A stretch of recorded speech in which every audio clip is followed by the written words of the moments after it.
There is this argument that always begins with something like, would you let your kid, the whole idea here is that would you let your kid go to a protest with a rifle is somehow supposed to implicate the kid as doing something wrong. But is that even true? Hello out there. I'm trying to get through.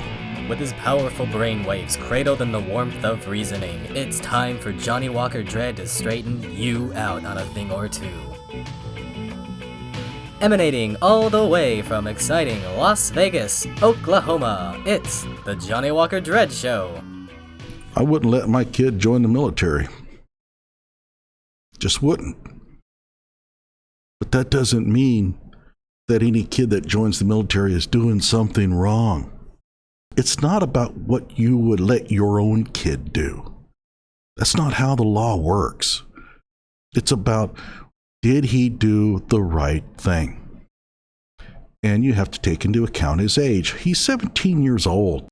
Look, we all did things at 17 that when we look back and think, oh man, what the hell was I thinking?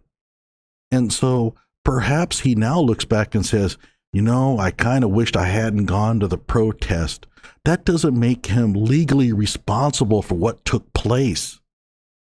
I'm sure that Anthony Huber, if he was still alive, would be saying, I probably shouldn't have chased that kid down. That doesn't make Anthony Huber responsible for what happened to him. He's responsible for what happened to him for other reasons, but not for that reason. This is called hindsight. When Kyle went to the protest, he didn't know this was going to happen. He didn't know that people were going to chase him. He didn't know that Jojo Rosenbaum would be so thick-headed and stupid that he would attack a kid carrying an AR-15 rifle. Well, he was wrong.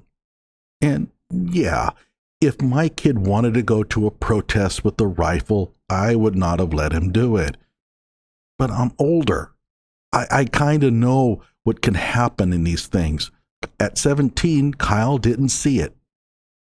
And the law doesn't look at it this way. The law doesn't say, well, you kind of should have known that something was going to happen here, so it's your fault. Doesn't say it like that. There is no shouldn't have been there clause in self-defense in Wisconsin or any state. There is nothing in there that says that, well, if the person made some foolish choices before he got into the situation, that makes him responsible for it. It doesn't work like that.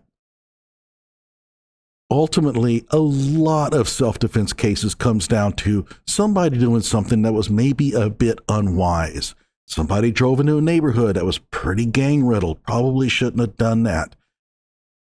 Somebody walked down a street wearing fancy clothing that probably attracted thieves and criminals of all sorts. That doesn't make the person responsible. So this whole argument of, would you let your son do this, is totally bogus. Don't do it. Every argument that I have seen that starts out with that has never worked out for shit. Like my videos, subscribe to my channel.